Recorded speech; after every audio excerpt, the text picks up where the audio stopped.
अस्सलाम वालेकुम प्यारे बच्चों। मुझे उम्मीद है आप सब खैरियत से हैं। प्यारे बच्चों, आज मैं आपको बे के ख़ानदान के आखिरी हर्फ से की कहानी सुनाने वाली हूँ। क्या आप कहानी सुनने के लिए तैयार हैं?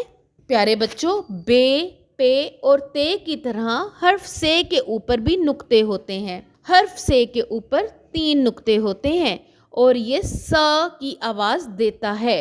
प्यारे बच्चों, चलिए कहानी सुनते हैं।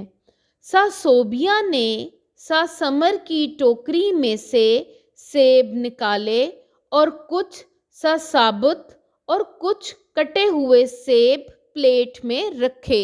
कहानी को दोबारा सुने। सा सोबिया ने सा समर की टोकरी में से सेब निकाले और कुछ सा साबुत और कटे हुए सेब प्लेट में रखे। इनमें से कौन से अल्फाज सा की आवाज दे रहे हैं? ये देखिए और बोलिए। समर। अब बोलिए सोबिया। अब बोलिए साबुत।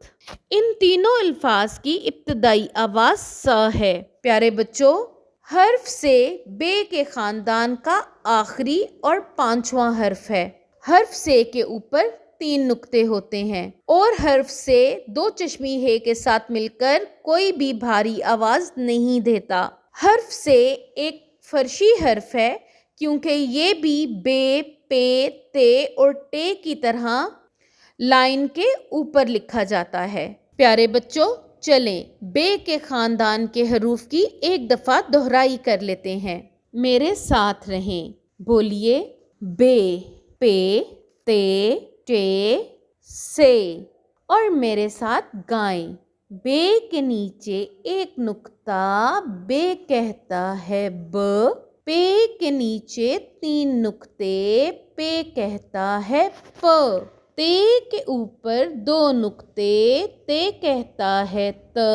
टे के सर पर टोपी टे कहता है ट। से के ऊपर 3 नुक्ते से कहता है स। ठीक है प्यारे बच्चों, चलिए अभी तक पढ़े गए भारी हरूफ को भी एक दफा दोहरा लेते हैं। भे। देखिए ये क्या है? भे। और भे आवाज देता है भ की। ये देखिए ये क्या है? फे। फे आवाज देता है फ की। ये देखिए ये क्या है? थे। थे आवाज देता है थ की। प्यारे बच्चों, इसी तरह से आप हरूफ तहजी की दोहराई करते रहें। मैं अगली वीडियो में अगली कहानी के साथ और एक अगले हर्फ के साथ अपना ख्याल रखें। अल्लाह हाफ़िज़।